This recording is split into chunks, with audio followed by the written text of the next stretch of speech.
de volta com o programa FESP em Ação, a Fundação de Ensino Superior de Passos a serviço da comunidade. Hoje é quarta-feira e é dia do quadro Seus Direitos. Vamos saber hoje sobre aposentadoria rural. É com você, Luciana Ricardinho.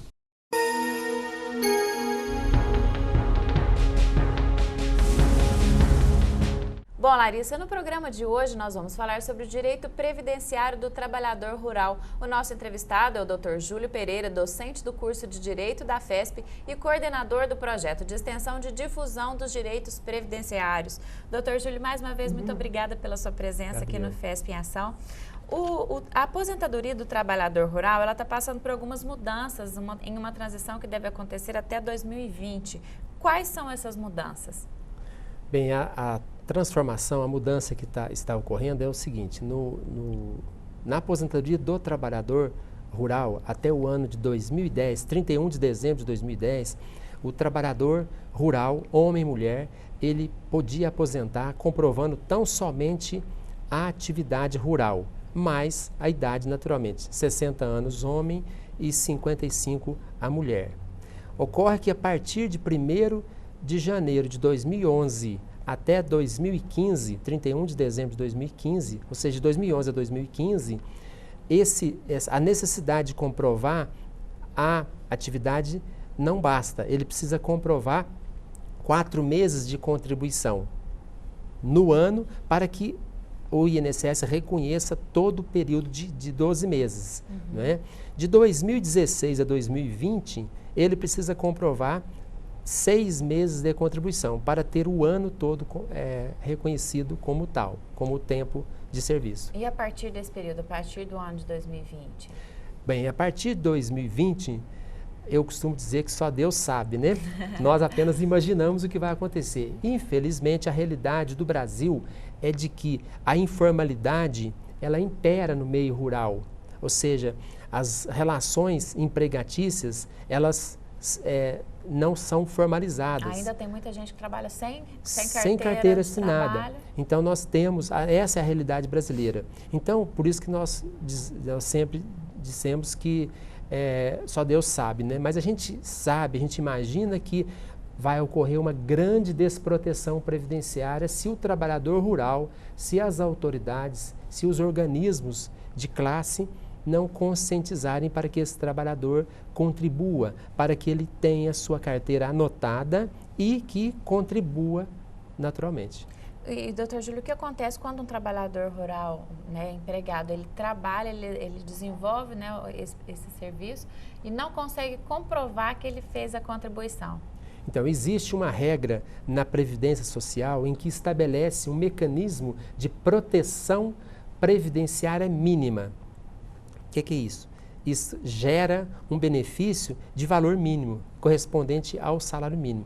Então, o trabalhador, para obter, trabalhador rural, e aí vale para o urbano também, que trabalhou sem carteira assinada, isso nós estamos dizendo para o trabalhador empregado, o trabalhador avulso, o trabalhador empregado doméstico também, que enquadra essas 3 figuras e enquadra nessa regra. Se ele não comprova a contribuição, mas comprova a atividade, comprova o trabalho, o efetivo trabalho, através de início de prova material, através de documentos que ele vai produzindo durante a vida, onde menciona a profissão dele, então, neste caso, ele tem a proteção previdenciária mínima. Que tipo de documentos? Eu pergunto pelo seguinte, como o senhor disse, a pessoa tem que comprovar que ela contribuiu. Existe a possibilidade de uma pessoa não ter o registro na carteira de trabalho e ainda assim fazer a contribuição? Como que isso é feito? Sim, existe. No caso do trabalhador rural, existe uma figura que a Previdência instituiu em 1999, através de uma lei de 99, novembro de 1999, em que o trabalhador rural ele pode contribuir como contribuinte individual. Ou seja, ele não tem carteira assinada, ele é um trabalhador, por exemplo, um trabalhador boia fria, e ele contribui individualmente. Então, no caso, na regra de transição, ele pode pagar o INSS pelo carnê como contribuinte individual, mas rural, tá certo? Ele tem que ter esse cuidado, quando for fazer a inscrição, ele vai pagar como rural. Você é contribuinte individual rural, porque existe o contribuinte individual urbano, então, para não diferenciar. Porém, precisa salientar o seguinte, que o trabalhador rural, ele é caracteristicamente empregado. E, em sendo empregado, o dever de contribuição não é dele. O dever de contribuição é do empregador. Então, o que o trabalhador precisa ter consciência, as entidades de classe precisam ter consciência, é de que a contribuição previdenciária deve ser efetuada pelo empregador. E é importante ressaltar que a parte patronal, no caso do trabalhador, ela é dispensada. Apenas o valor do empregado é que irá ser pago para a Previdência pelo empregador. Então é importante destacar isso. É descontado do empregado. Do pagamento do empregado, correto. Mas o procedimento é feito pelo empregador. Pelo empregador. Isso, né? Então, de modo que o empregado ele precisa ficar atento a isso, atento a esse processo, atento a essa contribuição. Mas para isso precisa ter a sua carteira anotada, devidamente anotada, para que essa contribuição seja vertida, seja levada até a Previdência pelo empregador. O senhor referiu-se aos trabalhadores avulsos, né? Essa contribuição ela é feita por meio de carnê, o senhor diz como é a emissão desses documentos? É no INSS? Como que é o procedimento mesmo, a parte burocrática? Na verdade, o trabalhador avulso, nós vamos observar, se formos fazer uma análise aprofundada, detalhada, nós vamos verificar que o avulso não existe no meio rural. Nós temos exemplo de estudiosos, inclusive procuradores do INSS, que já declararam isso textualmente, que eles entendem que não tem o avulso rural. No meio rural não existe. Na verdade, não existe a figura adequada, né, correta. Mas o avulso é um trabalhador que ele é arregimentado, ele é contratado pelo órgão gestor de mão de obra ou pelo sindicato dos avulsos. Então, nós temos, por exemplo, aqui em Passos, um exemplo do Chapa. O Chapa é contratado pelo sindicato e, neste caso, o sindicato que vai fazer a anotação na sua carteira de trabalho. Tá certo? E ele não tem relação trabalhista, vinculação trabalhista com a empresa, porque ele é contratado pelo sindicato. Mas em fazendo a contratação e a anotação do contrato de trabalho em carteira, ele tem a sua contribuição paga. Doutor Júlio, em que condições o trabalhador rural pode aposentar? São aqueles requisitos que o senhor disse que estamos em fase de transição? Correto. O trabalhador rural, ele pode aposentar com 5 anos antes. Poderíamos assim dizer, uma aposentadoria especial, né, que diminui 5 anos na idade. Então, o homem aposenta com 60 anos e a mulher com 55. Né? Hoje, o trabalhador precisa comprovar a atividade puramente a atividade até 2010, 31 de dezembro de 2010. De 2011 para cá, ele comprova a contribuição. Se ele não conseguir comprovar a contribuição, como ele deve aposentar? Como que vai proceder? Naturalmente, no INSS ele não vai obter êxito, ele não vai conseguir aprovação no INSS. Então, ele vai procurar a justiça para requerer o benefício com o reconhecimento desse tempo que ele trabalhou, mas ele não consegue comprovar a contribuição. Então, ainda assim, ele vai obter um benefício de valor mínimo. Que é o valor mínimo que o senhor disse, que tem relacionado, aproximado de acordo com o salário mínimo. Perfeito, exatamente. Então, ele recebe esse valor, salário mínimo, né, que é o benefício mínimo, que não pode ser menos inferior, né, independentemente se houve ou não contribuição, desde que ele preencha os requisitos, né, da idade e que ele comprove o efetivo trabalho. Ele tem que comprovar o labor, o trabalho, né, na condição de trabalhador rural, mesmo sem contribuição. Que documentos são válidos nessa comprovação? São inúmeros documentos, né? Documentos que ele vai produzindo. Que tipo de provas ele exatamente. É o que o INSS chama de início de prova material. São documentos que nós todos vamos produzindo durante a nossa vida. O primeiro documento que todos nós temos é a certidão de nascimento, né? Então, o nascimento. Imagina no nascimento o trabalhador que é filho, que nasceu no meio rural, por exemplo, que é filho de trabalhador rural. Não é? Então, esse já é um início, já é um começo de prova. Depois vem os outros documentos, né? Vem os outros documentos, no casamento, quando ele vai tirar os seus documentos, né? Quando ele vai fazer os seus documentos. Então, o CPF, o cadastro de pessoas físicas no Ministério da Fazenda, na Receita Federal, existe um cadastro, nesse cadastro tem a profissão.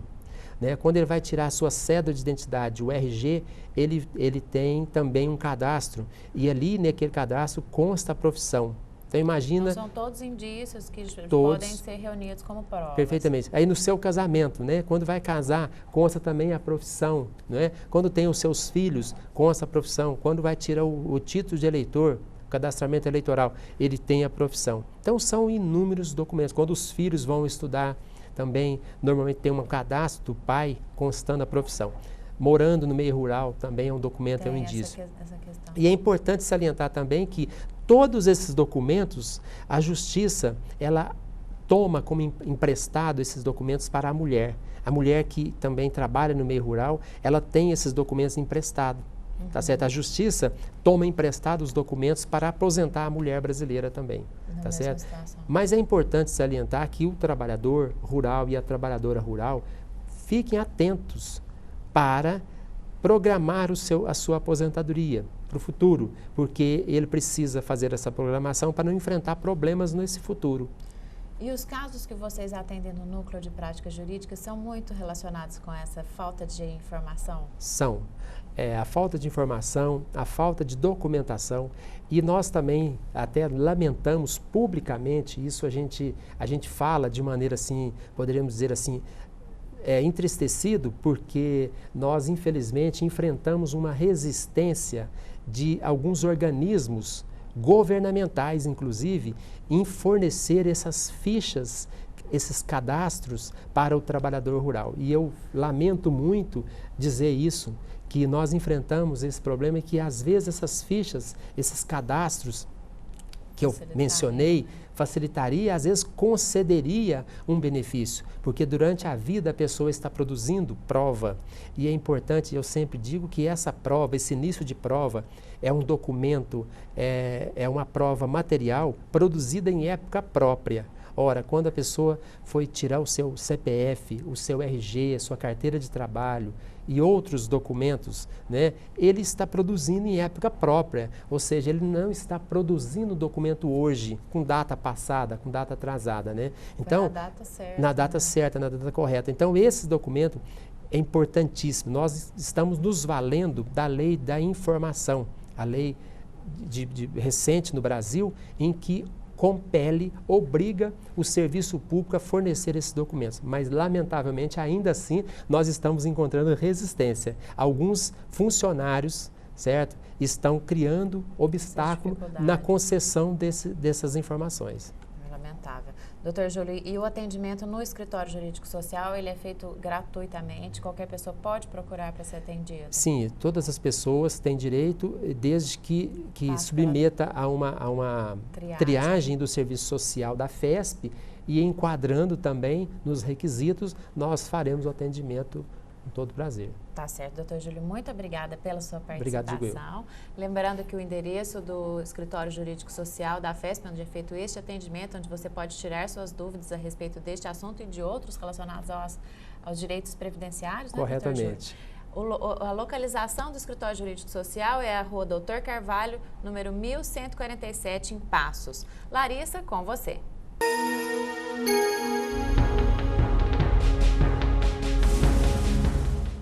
O FESP em Ação fica por aqui. Se você quiser participar do nosso programa, ligue para o 3529-6069. E até o nosso próximo encontro.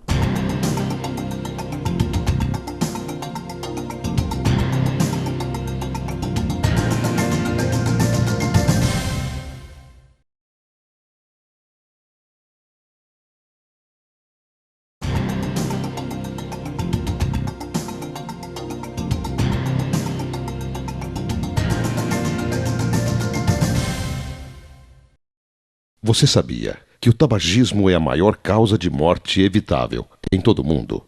A cada hora, morrem 616 pessoas vítimas do cigarro.